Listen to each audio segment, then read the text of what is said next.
Me and my girlfriend were on a romantic trip in Italy after some months of emotional distancing, due to work. Then on the final days she suddenly wanted to stay without me to find herself despite the plan.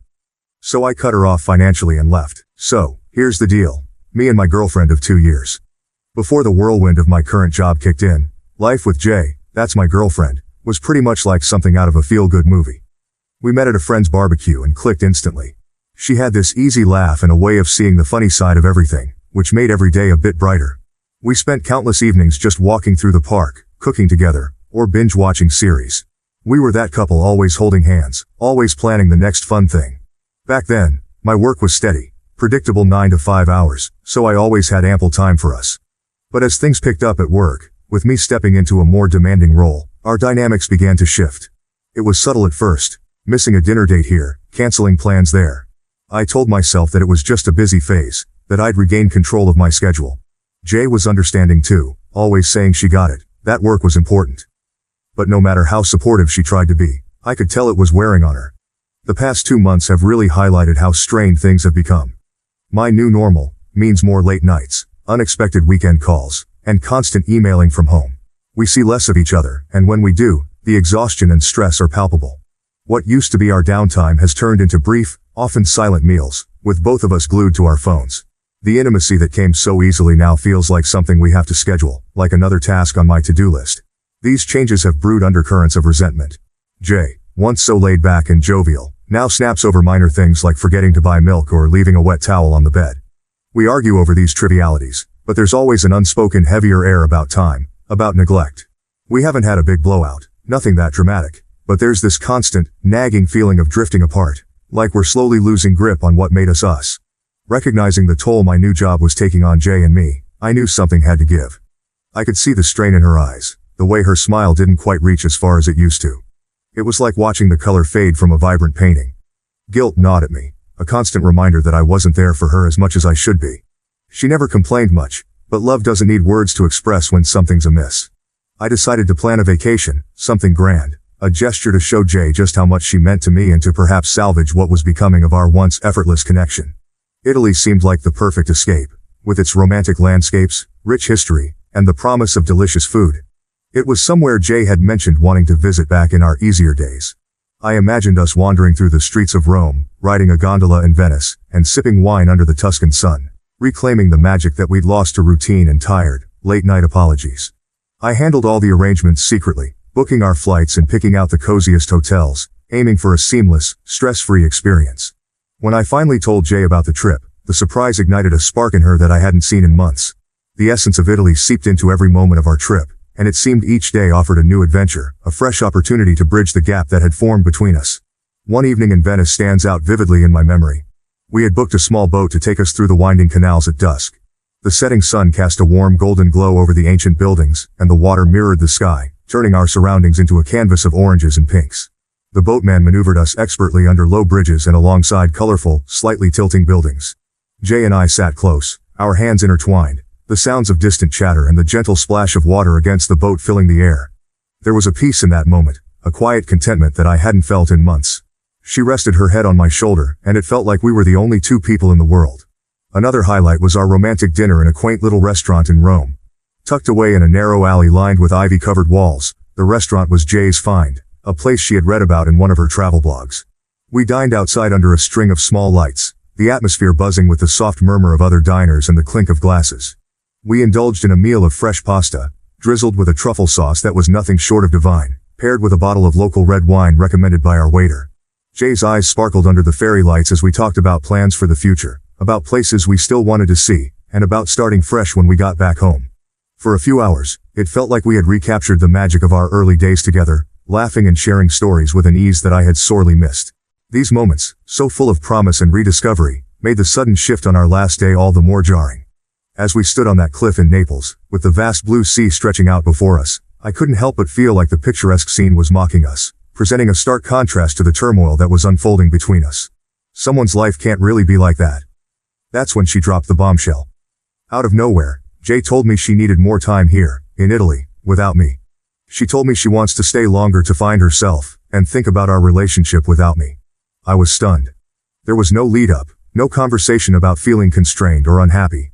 Not like this. Until that moment, I thought we were healing, getting better, finding our way back to each other. But her words made it clear she felt differently. She hadn't planned this with me, hadn't even hinted at needing more space until that instant. It felt like a betrayal, not just of the plans we'd made together, but of the progress I thought we'd been making. I felt a mix of emotions swirling inside me, anger, confusion, but mostly, a deep, unsettling sadness. Here I was, thinking we were mending our relationship, while she was apparently still questioning everything about us. The idea of leaving her there, in a foreign country, tore at me, but so did the feeling of being so unexpectedly pushed away. It was supposed to be our trip, our time to reconnect, and now it was ending with her choosing to stay behind, to continue without me. This wasn't just a small hiccup, it felt like a seismic shift in what I thought our future was going to look like. The conversation escalated quickly from her initial bombshell. Standing there, overlooking the Mediterranean, the salt air mixing with the tension between us, I struggled to keep my composure. I needed to respond, to say something, because silence would just be acceptance, an agreement to her sudden plan without any consideration of what it meant for both of us. So, as calmly as I could muster, I addressed the financial side of her decision, a decision she had made alone but one that would affect us both. Jay, I began, trying to keep my voice even. I want to support you in finding whatever it is you're looking for. But if this is something you need to do alone, then I think it's only fair you take on the financial responsibility for it too. I explained that the trip as planned was something I could prepare for, budget for, but extending it was beyond what I had anticipated. As Jay's voice grew louder against the backdrop of the cliffside, her words cut through the gentle hum of the waves below. The tension was palpable, and her accusations stung deeply. How can you just cut me off like this? Is this how you show your love? By holding money over my head? Her eyes, usually so warm and inviting, now flashed with a mixture of frustration and desperation. I tried to keep my own emotions in check, to respond without escalating the situation further. Jay, this isn't about money, I replied, my voice steady but filled with emotion. It's about us, about commitment. When you say you need to stay longer without me, it feels like there's something more, something you're not saying. The accusation stung. This wasn't about money, not really. It was about boundaries, respect for the decisions we were supposed to make together. This trip was meant to be a gesture of healing, not a gateway to a unilateral decision that left me both financially and emotionally overextended. She looked away, her eyes scanning the horizon.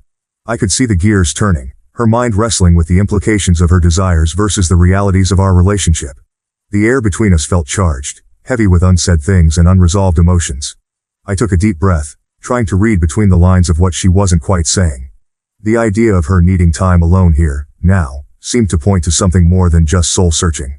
Jay, are you telling me everything? I asked gently, hoping to coax out what was really on her mind. We ended the conversation with no real resolution, the issue hanging over us like a dark cloud. She was hurt, feeling unsupported in her moment of need for independence. I was confused and upset, feeling like the partner left holding the pieces while she sought something I couldn't give her on those cliffs. We spent our last night in Italy in silence, each lost in our own thoughts, wondering what the next step would be for a relationship that had just faced one of its toughest tests. When I returned from Italy, the tension between Jay and me hadn't eased, but the addition of our friends' opinions only magnified the stress. It started with a few offhand comments during a group video call, when one of our mutual friends, Mark, mentioned hearing about our little disagreement in Italy. The word choice felt minimizing, and the discussion quickly spiraled from there. Dude, you left her stranded in Italy? That's harsh, Mark said, shaking his head, his tone more accusatory than concerned. Another friend, Lisa, chimed in. Yeah, I mean, I get that you're upset, but cutting her off financially? That seems a bit extreme. Their words stung. Here were people who knew us both, who knew our dynamics and the struggles we'd been facing lately. Yet it seemed they only saw the situation from one side. Jay's. They weren't there to see the confusion and hurt in my eyes when she told me she wanted to stay behind. They didn't feel the weight of betrayal that I felt when my efforts to mend our relationship were met with a sudden demand for space and independence. I tried to explain my side, to tell them how blindsided I was, how we had planned this trip together as a couple and how her sudden decision felt like a step away from everything we were supposed to be working on. It's not about the money, I insisted. It's about being left out of a major decision that affects both of us. It's about feeling like I'm not a partner but a provider to be switched on and off. But the conversation didn't go far. Their minds seemed made up, and the more I tried to justify my stance, the more defensive I sounded, which only seemed to validate their criticisms. The call ended with a heavy silence, and I was left feeling isolated, not just from Jay but from my friends too. This rift made me question a lot of things, not just my relationship with Jay, but also my friendships. It felt like they were quick to judge without understanding the full complexity of the situation. Or maybe, I wondered, Had I failed to communicate the depth of my feelings effectively? Either way, I felt cornered and misunderstood, caught between defending my boundaries and appearing uncaring to the people whose opinions mattered to me. It was a precarious balance, trying to maintain my stance while navigating the disapproval of friends I had once relied on for support. Update. Wow. I can't believe my situation got so many of your attention. Well, thank you for all of your advice. A month had dragged by since Jay decided to extend her stay in Italy, a decision that stretched the fabric of our relationship to its limits. The weeks were marked by a strained exchange of messages, brief, cold, and sometimes days apart. I had hoped the distance might bring some perspective, perhaps soften the edges of the conflict we had left simmering. Yet, as her return approached, a knot of anxiety grew within me, tightening with each passing day. She didn't call to let me know she was coming. I simply heard the key turn in the lock of our apartment. The sound, once a signal of comfort, now struck a chord of apprehension. As she stepped inside, the air shifted, heavy with the weight of unspoken grievances and pent-up frustrations. She looked different, tired, yes, but there was also a hard set to her jaw, an armor she had donned during her time away. The door barely closed behind her before the storm broke out. How could you just cut me off like that? Jay's voice was sharp, her words slicing through the tense air. Her bags dropped to the floor with a thud, mirroring the heavy drop of my heart. I had not cut her off financially without a warning. I had told her during our last painful conversation in Naples that if she chose to stay longer, she would need to do so on her own dime. But it seemed she had either misunderstood or chosen to reinterpret the facts. I didn't cut you off, I replied, trying to keep my tone level despite the rising tide of emotion. I said if you decided to stay longer, you'd need to manage without my financial support. You made that choice, not me. You left me stranded in a foreign country, she exclaimed, her face flushed with anger the moment she saw me. The accusation felt like a slap, harsh and unfounded. It was the breaking point after weeks of built-up tension and uncertainty. I didn't leave you stranded, Jay. You chose to stay. We had a return ticket already booked, I retorted, my voice rising to match hers. I felt betrayed, not just by her decision to extend her stay without discussing it with me, but now by her twisting of the facts. It was as if the careful plans I had made, meant to bring us closer, had been forgotten, discarded like an inconvenient truth.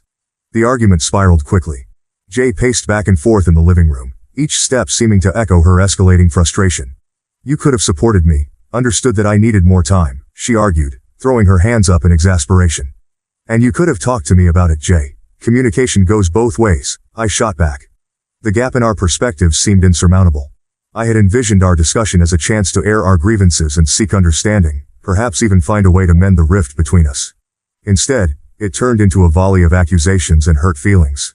As we argued, the hurt became palpable, filling the space between us with words and silences equally heavy. The room felt smaller, as if the walls were inching closer with each passing moment of our disagreement. I could see the strain in her eyes, mirroring my own fatigue. It was draining, this dance of stubbornness and pride, and it hurt more because it was with Jay, the person I had once been so in sync with. Finally, with neither of us willing to budge, Jay grabbed her bag and keys. I can't do this right now, she said, her voice breaking a little. I need some space to think, away from here. Without another word, she left the apartment to stay with a friend. The door closed with a definitive thud, marking the physical and emotional distance now fully imposed between us. The weeks following Jay's departure from our apartment were a haze of confusion and melancholy.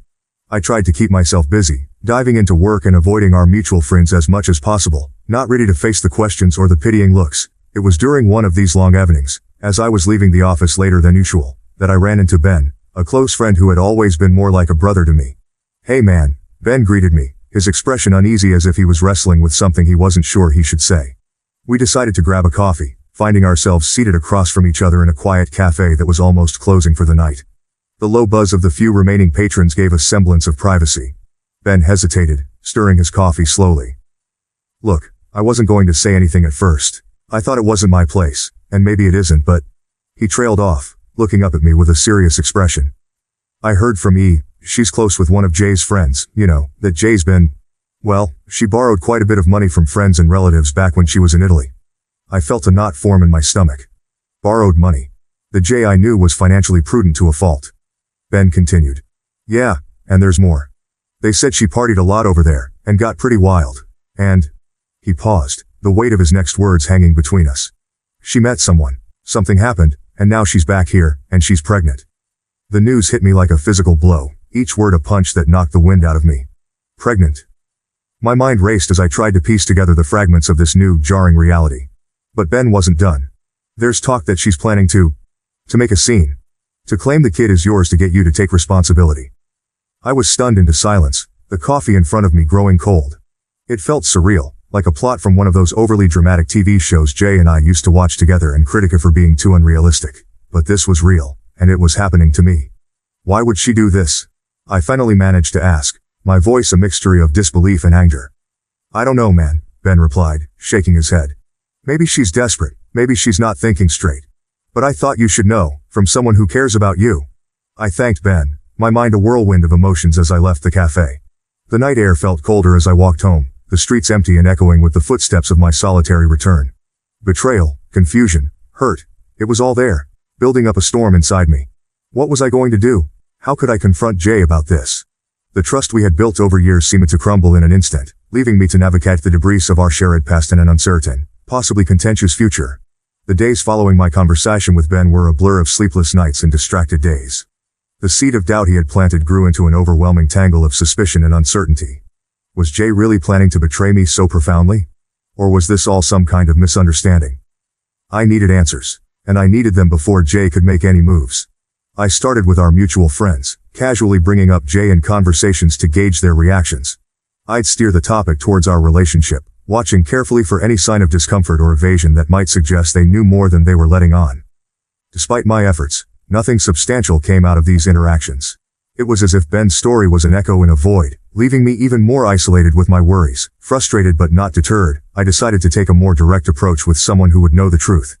Kay, one of Jay's closest friends. She has always been honest with me ever since. She wasn't one to mince words or shield her thoughts behind polite facades. If anyone would tell me the truth, it would be her.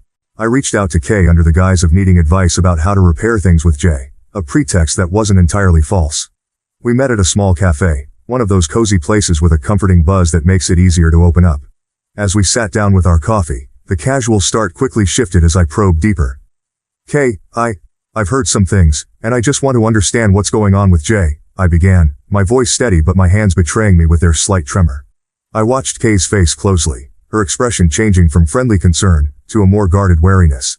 What have you heard? She asked, her tone cautious yet curious. I hesitated, then decided to lay it all out.